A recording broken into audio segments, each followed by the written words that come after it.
moderator.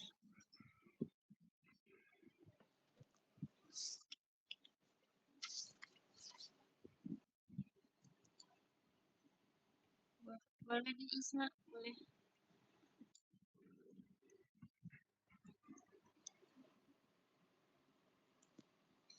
Bismillahirrahmanirrahim. Assalamualaikum warahmatullahi wabarakatuh. Waalaikumsalam warahmatullahi wabarakatuh. Teman-teman sekalian, saya hormati. Pada malam hari ini kita akan mempresentasikan materi bab 4 mata kuliah teori akuntansi dengan Bapak dosen Januari Eki Pambudi.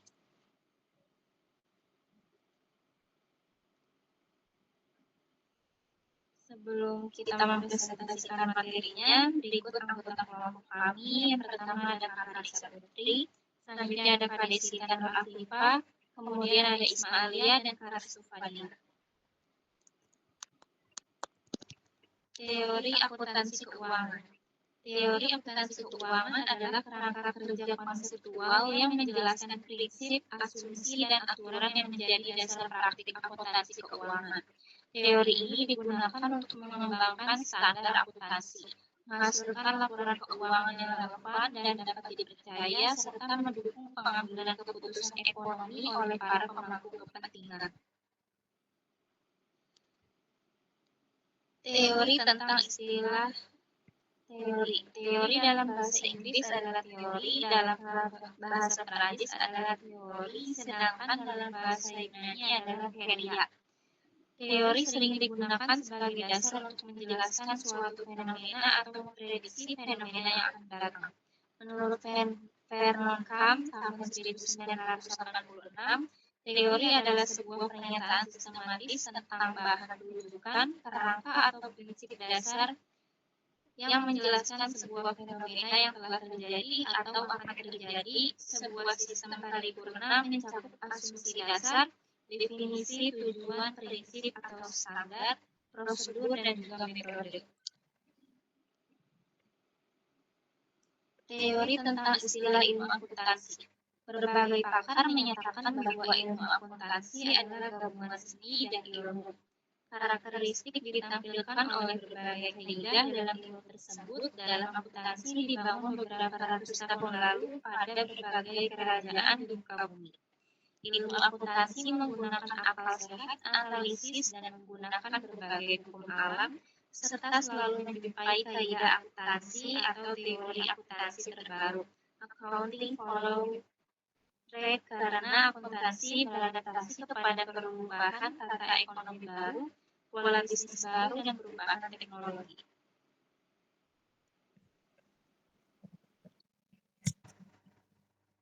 Teori taksonomi. Taksonomi bermula dari kosakata tasein dalam bahasa Yunani yang memiliki makna bertujuan pengelompokan, ditambah kosakata namos yang bermakna aturan. Teori taksonomi adalah sistem klasifikasi yang digunakan untuk mengelompokkan objek, konsep, atau informasi berdasarkan karakteristik tertentu sehingga lebih terorganisir dan mudah dipahami. Selanjutnya akan dibacakan oleh Restu.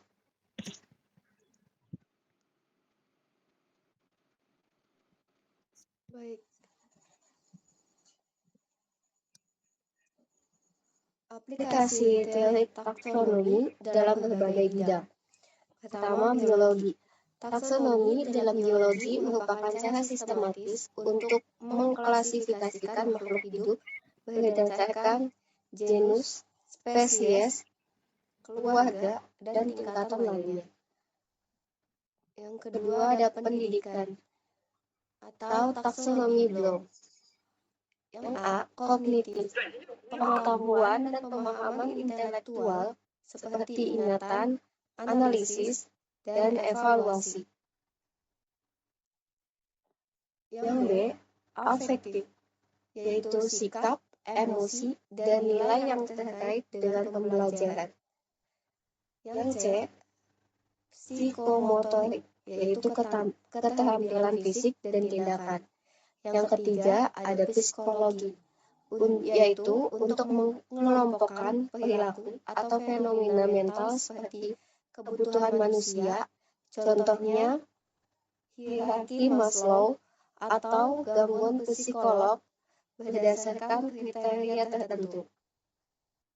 Selanjutnya ada akuntansi.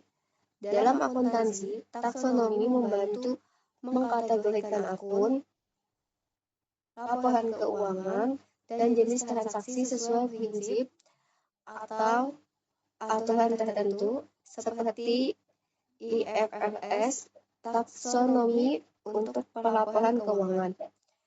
Selanjutnya ada ilmu komputer. Dalam pengembangan sistem informasi untuk mengatur jenis data. Tingkat kognitif dalam taksonomi Bloom yang digunakan untuk pembelajaran, yaitu ada pengetahuan, artinya mengingat fakta atau konsep. Yang kedua ada pemahaman, yaitu menjelaskan informasi dalam kata-kata sendiri. Yang ketiga ada penerapan, yaitu menggunakan pengetahuan dalam situasi baru. Yang keempat ada analisis, yaitu memisahkan informasi menjadi bagian-bagian untuk memahami struktur. Yang kelima ada evaluasi, yaitu membuat penilaian berdasarkan kriteria tertentu. Dan yang terakhir ada kreasi, yaitu menggabungkan informasi untuk menghasilkan konsep atau solusi baru.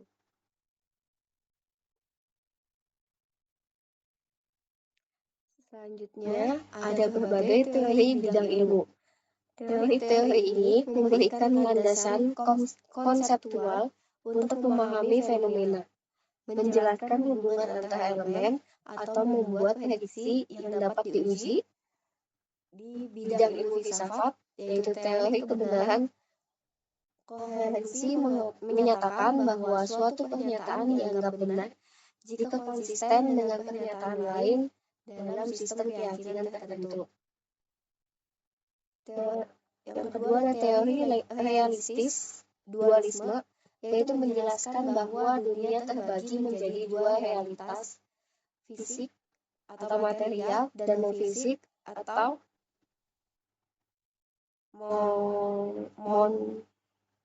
atau spiritual. Yang kedua ada bidang ilmu psikologi, yaitu ada psikoanalisis atau Sigmund Freud. Yang keduanya ada teori belajar kognitivisme. Selanjutnya yaitu bidang ilmu sosiologi, ada teori fungsionalisme, Emil Durkheim. Yang selanjutnya ada teori konflik, Karl Marx.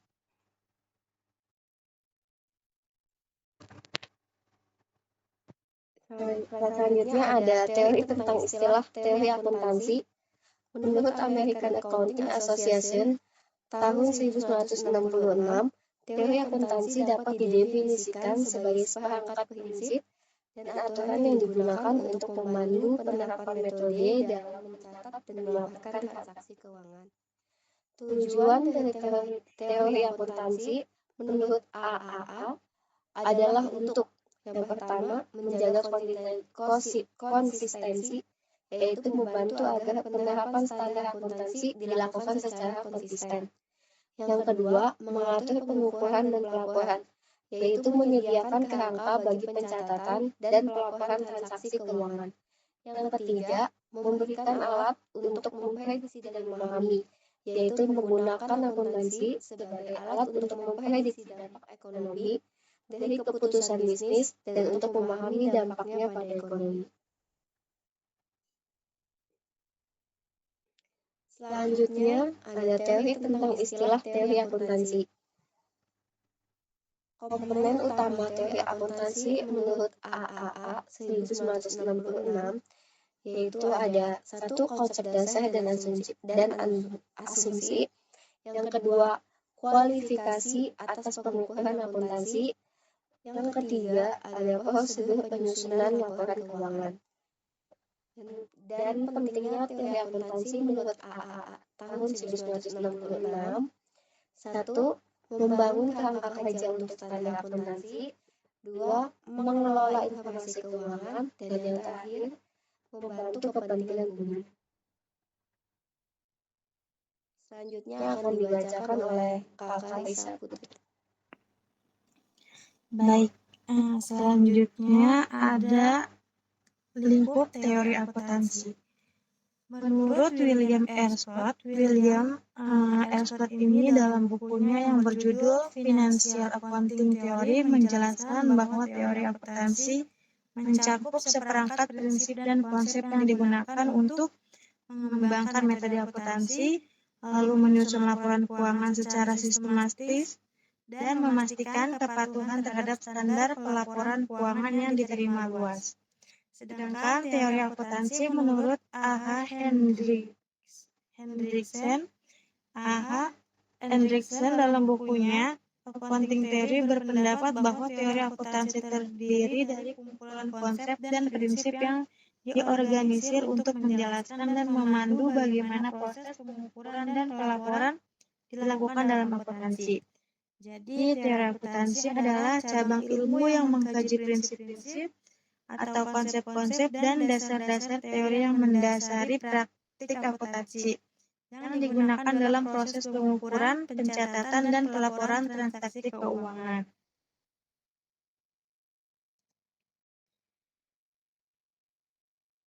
Teori akuntansi menurut Richard G. Schroeder dan Lawrence A. Clark dalam buku Financial Accounting Theory dan Analisis lebih menekankan pada pengembangan teori akuntansi dalam dua bentuk utama. Yang pertama, teori positif, yaitu sebagai pengamatan mengenai bagaimana perusahaan memilih prinsip akuntansi mereka dan praktek akuntansi yang ada berdasarkan keputusan manajemen atau lingkungan pasar. Yang kedua ada teori normatif, yaitu mengembangkan standar dan rekomendasi terbaik berdasarkan pertimbangan moral, etika, serta prinsip akuntansi yang diterima secara luas.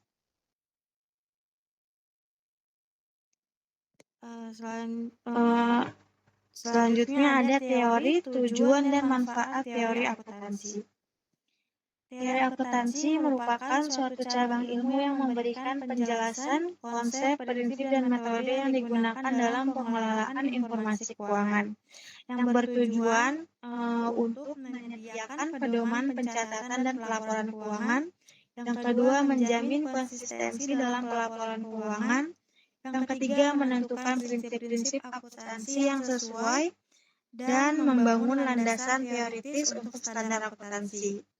Sedangkan manfaat teori akuntansi yang pertama memberikan kerangka pengambilan keputusan yang rasional, yang kedua memfasilitasi perbandingan laporan keuangan, yang ketiga meningkatkan transparansi dan kepercayaan, yang keempat menjaga kesesuaian hukum dan regulasi, yang terakhir meningkatkan efisiensi dalam pengelolaan keuangan. Peran teori akuntansi itu sebagai landasan pengembangan standar akuntansi, lalu sebagai dasar pendidikan dan pelatihan akuntansi, sehingga menyediakan alat untuk analisis keuangan, menyelaraskan akuntansi dengan praktek bisnis modern, dan yang terakhir meningkatkan pengelolaan keuangan perusahaan.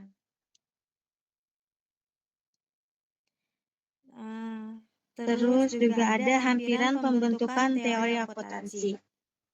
Berikut adalah hampiran pembentukan teori akuntansi meliputi faktor-faktor dan tahapan yang terlibat dalam pengembangannya. Yang pertama, dari latar belakang sejarah akuntansi. Yang kedua, faktor-faktor yang mendorong pembentukan teori akuntansi. Yang ketiga, pengembangan pendekatan dalam teori akuntansi. Yang keempat, pembentukan prinsip-prinsip akuntansi, lalu adopsi standar dan regulasi akuntansi. Selanjutnya akan dibacakan oleh Kak Desita.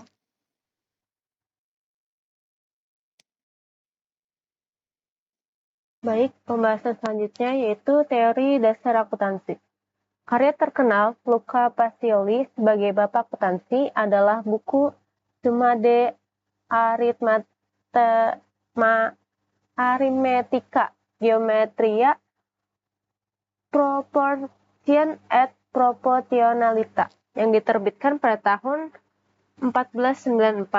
Dalam buku tersebut, Pacioli pertama kali mendokumentasikan prinsip akuntansi double entry, bookkeeping atau pencatatan ganda.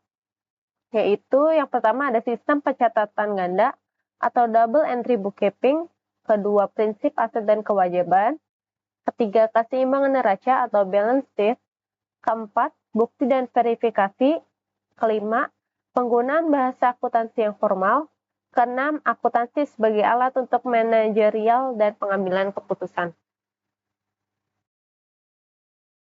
Pembahasan selanjutnya adalah sejarah angka. Sejarah angka atau sistem penulisan angka yang kita kenal saat ini tidak muncul begitu saja, melainkan berkembang melalui berbagai peradaban dari zaman dahulu.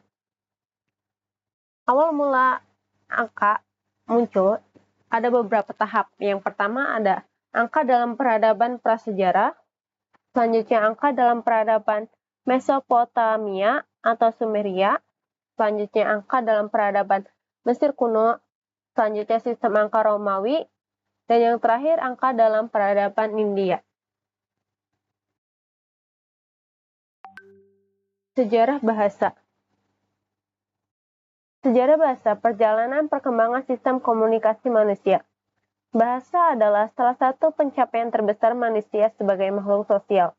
Sebagai alat komunikasi, bahasa telah mengalami perkembangan panjang, dari isyarat sederhana hingga sistem linguistik kompleks yang kita gunakan saat ini.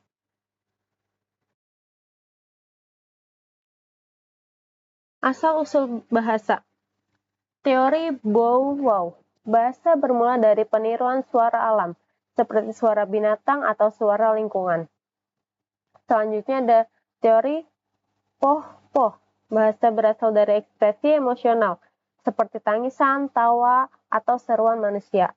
Teori selanjutnya adalah teori Ding-Dong, yaitu bahasa berkembang karena adanya hubungan antar bunyi dan makna tertentu secara alamiah.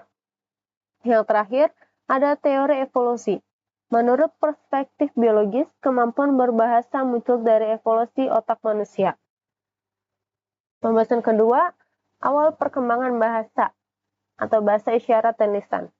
Bahasa tumbuh dan isyarat sebagai bentuk komunikasi. Kemudian, bunyi dan suara mulai muncul untuk menyampaikan maksud yang lebih kompleks. Bahasa lisan diperkirakan muncul sekitar 50.000 tahun yang lalu saat manusia modern mulai menggunakan alat komunikasi verbal.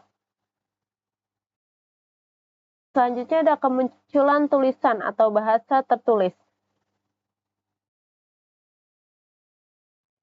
Pada tahun 3400 sampai 3100 sebelum Masehi, sistem piktografis Mesopotamia ditemukan.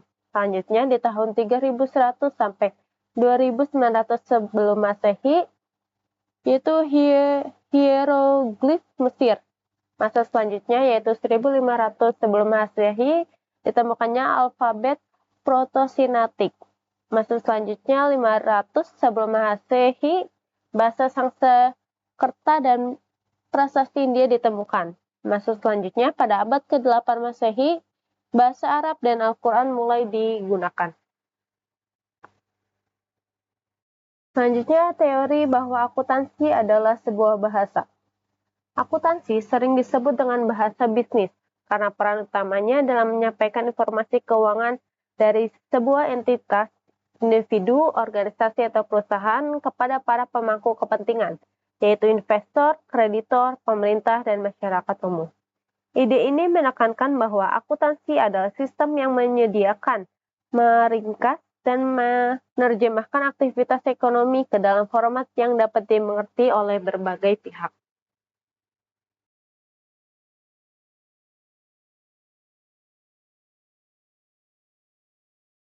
Baik, selanjutnya saya serahkan kepada Ismail ya.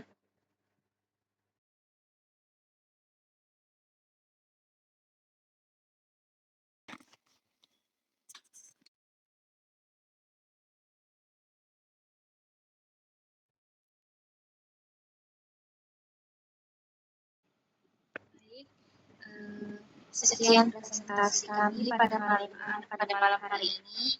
Kurang dan lebih mohon maaf. Bila taufiq wal hidayah. Wassalamualaikum warahmatullahi wabarakatuh. Waalaikumsalam warahmatullahi wabarakatuh.